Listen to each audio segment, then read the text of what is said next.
Canales Comunitarios Regionales del Ecuador Asociados, SECREA, presenta Realidad Nacional.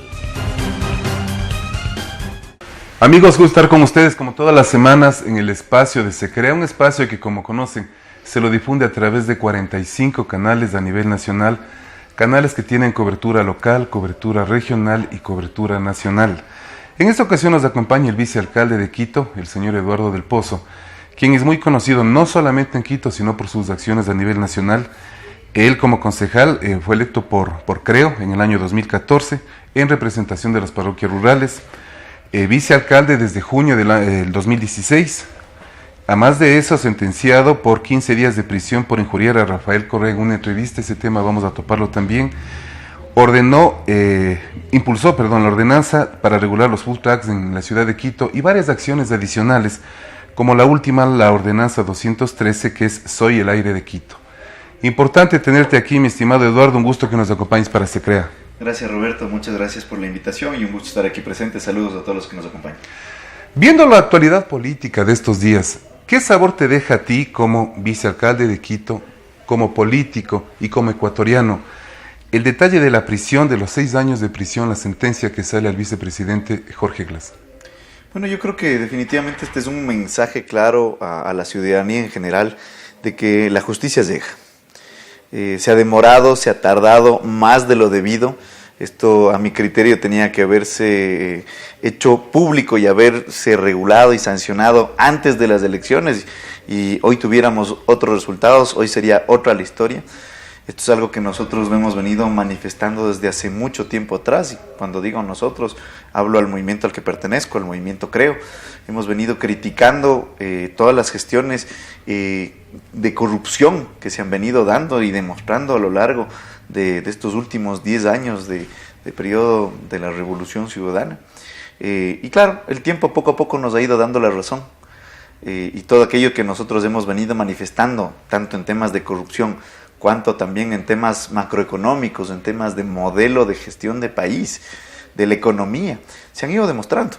Y eso es algo que nos enorgullece hasta cierto punto, porque sabemos que estamos en el lado correcto de la historia, como se dice por ahí, y que todo lo que hemos hecho no ha quedado en vano. Si bien es cierto que no se ha ganado la presidencia de la República, más allá de que existen dudas, después inclusive de haber escuchado los audios del ex secretario de la presidencia de la República, el señor Mangas, que manifestaba incluso que no se ganaron las últimas elecciones. Eso deja mucho que desear, y por eso también hemos presentado a la Fiscalía las solicitudes y las denuncias respectivas para que se procedan con esa investigación y que se determine si es que efectivamente hubo o no hubo algún tipo de fraude que ha sido reconocido en estos audios. Vamos a topar el tema de las elecciones, del posible fraude, etcétera, del señor Mangas. Pero para tu criterio, ¿todas las personas que cometieron actos de corrupción están presas? Algunos sabemos y somos conscientes que fugaron del país o salieron por enfermedad o por viajes o por ciertos matrimonios de graduaciones, o realmente faltan muchos corruptos por ser descubiertos. Faltan un sinnúmero de actos por investigar, y atrás de esos actos por investigar definitivamente habrá responsables.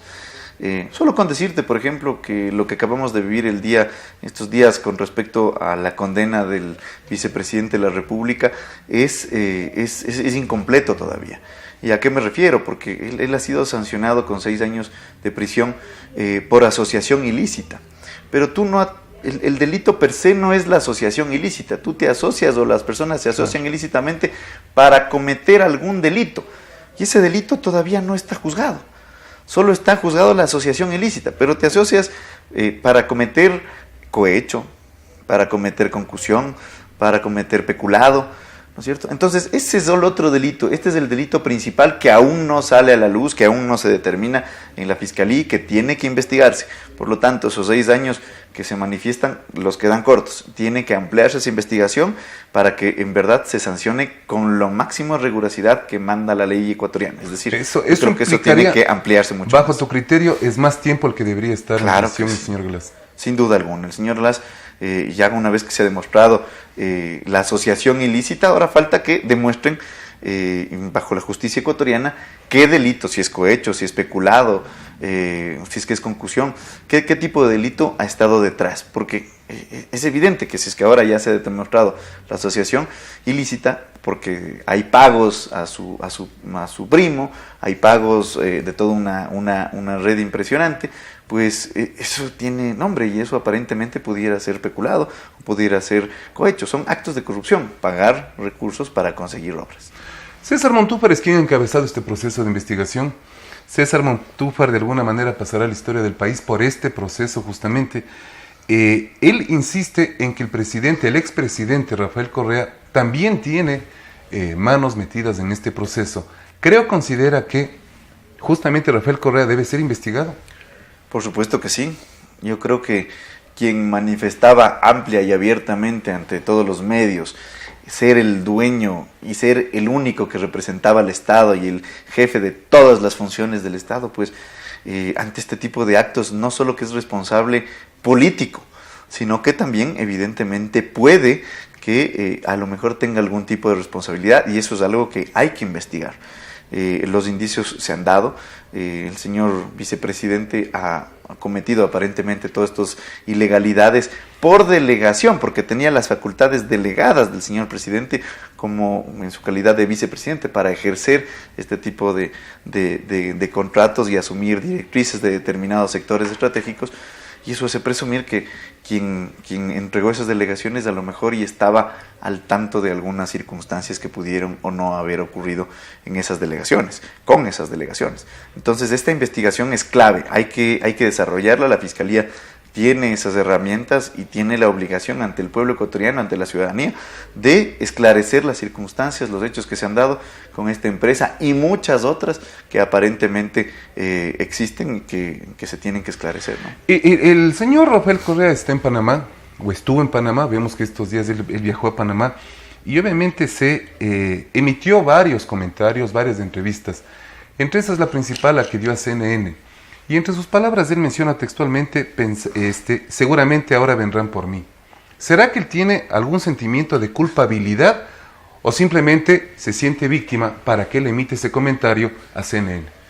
Mira, yo creo que todos quienes estuvieron involucrados en estos últimos 10 años de correísmo tenían en mente que se iban a perpetuar en el poder, que querían eternizarse en la presidencia de la República y seguir controlando todas las funciones del Estado.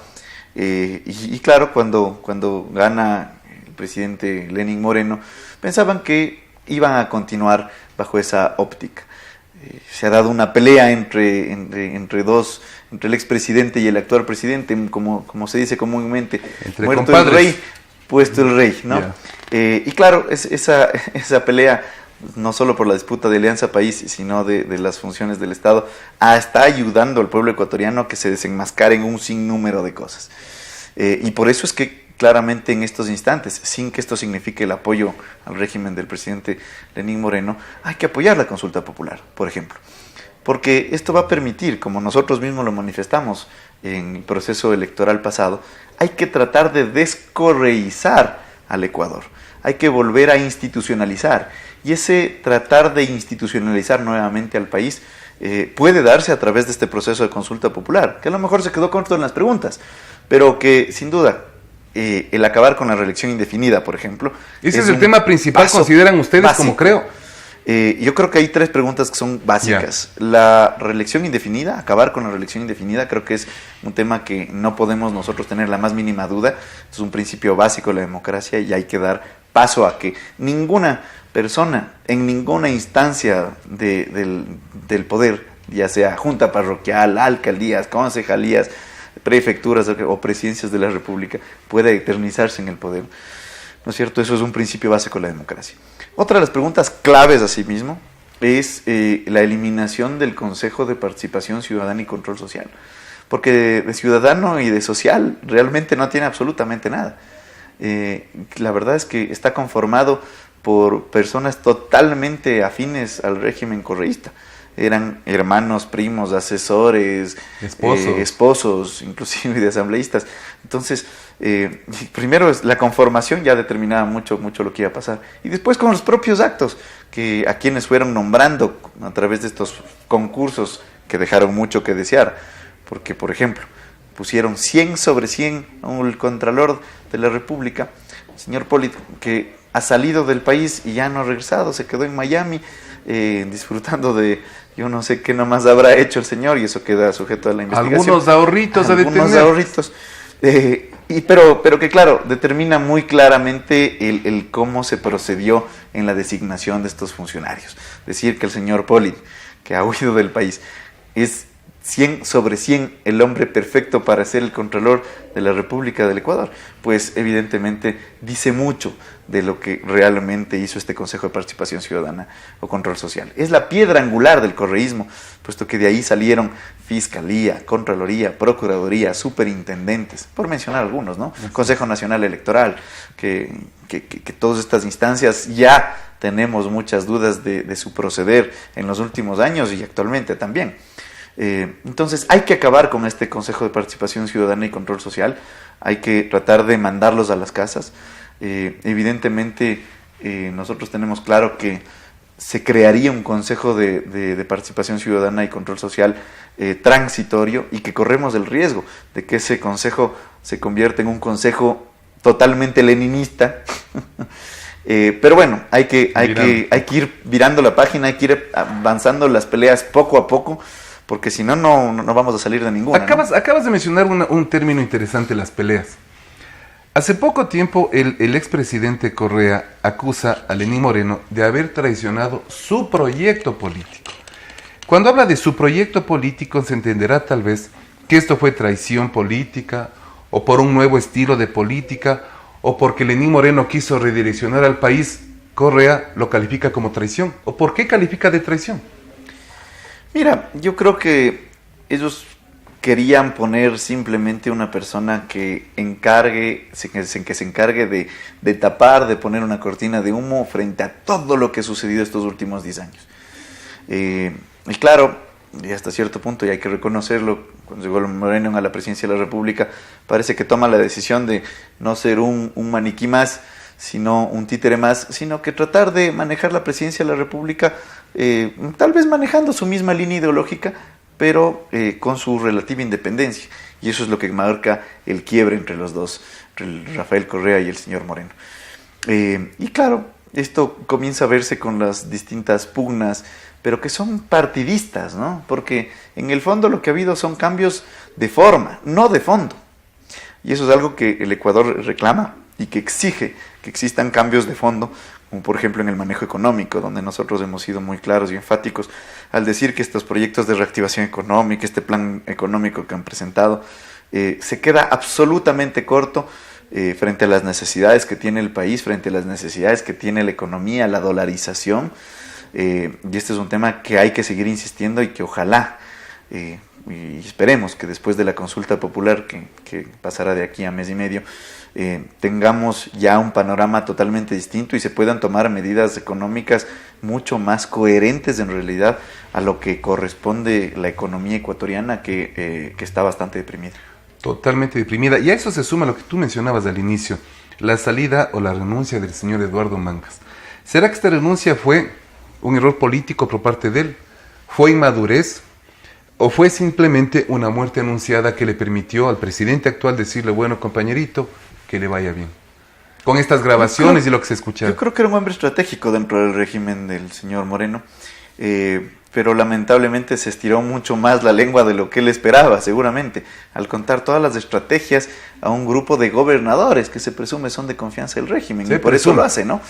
¿Quién filtre sus audios? No lo sabemos, pero lo que les dice a sus propios gobernadores dice mucho de la estrategia que tenían.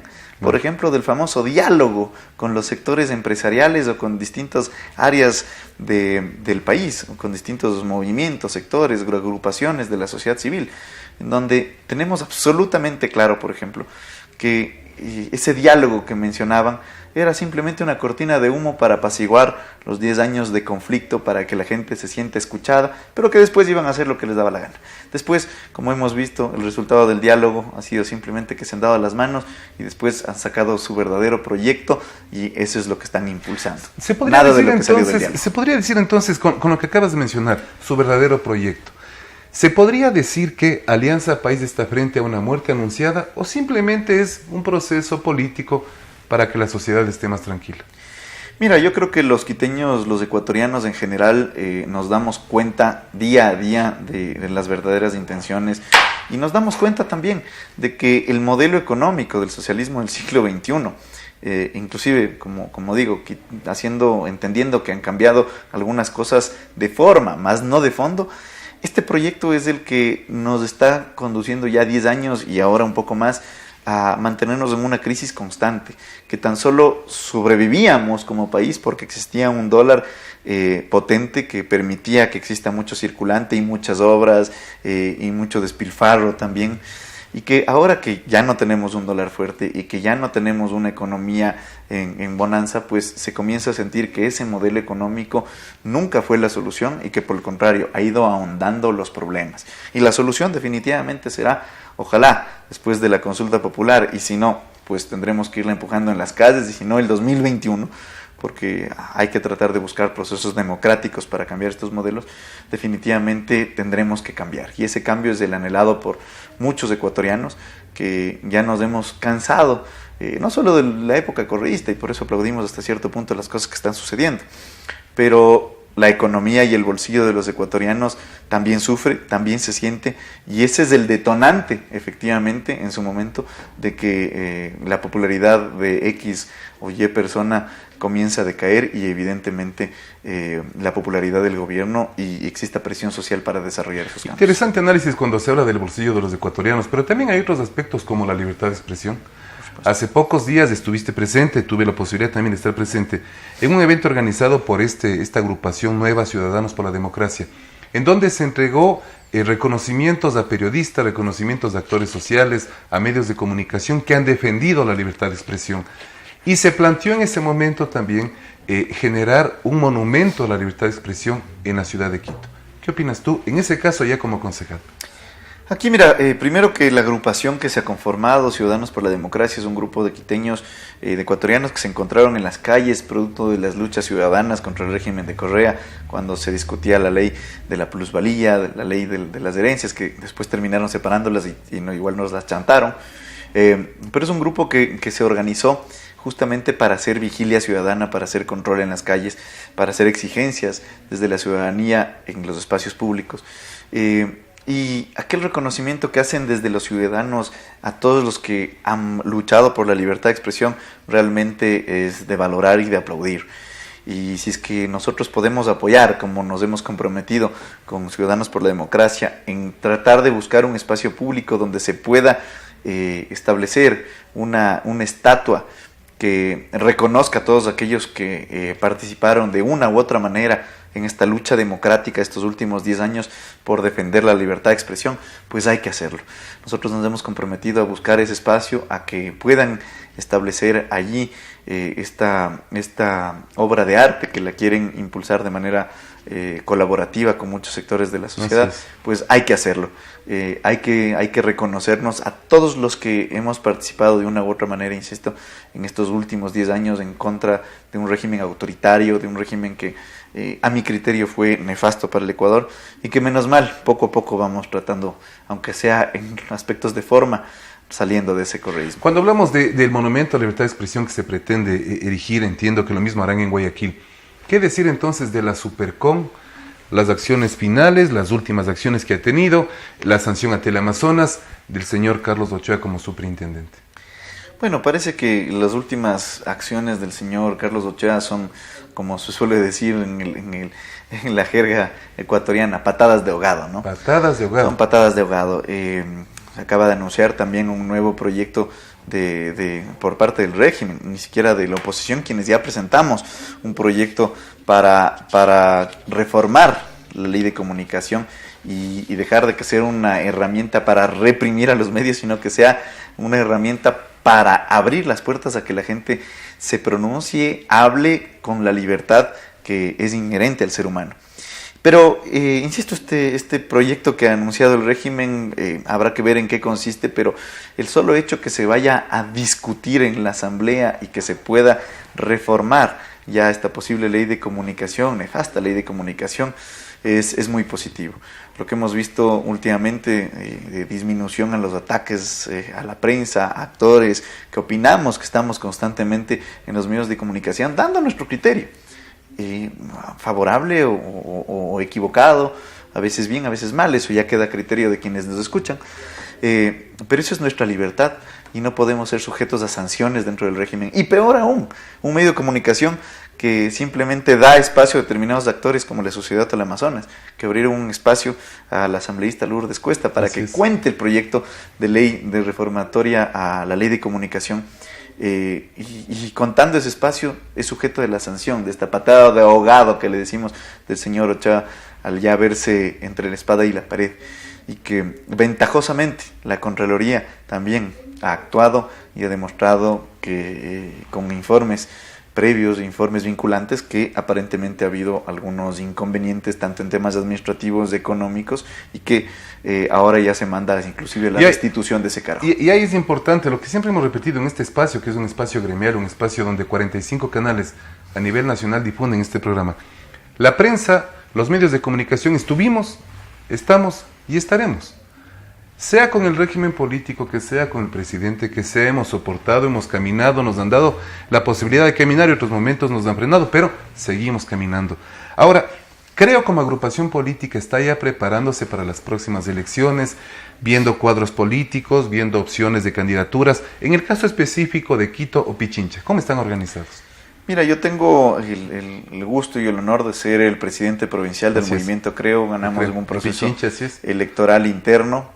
Valga la pena mencionarles, la única organización política que ha impulsado por lo pronto este proceso democrático electoral con votación individual de los adherentes para escoger en las 24 provincias del país y en las del exterior también a sus representantes en cada una de las circunscripciones. En este caso fui electo por los adherentes de Pichincha como su presidente provincial, y estamos trabajando arduamente para fortalecer nuestra organización en los 8 cantones de nuestra provincia, y por supuesto también y principalmente en el Distrito Metropolitano de Quito, con la creación de comités parroquiales, con directivas parroquiales y estructuras inclusive en cada uno de los barrios de nuestro querido Quito, de suerte de convertirnos y ratificar lo que en las urnas sucedió en las elecciones pasadas.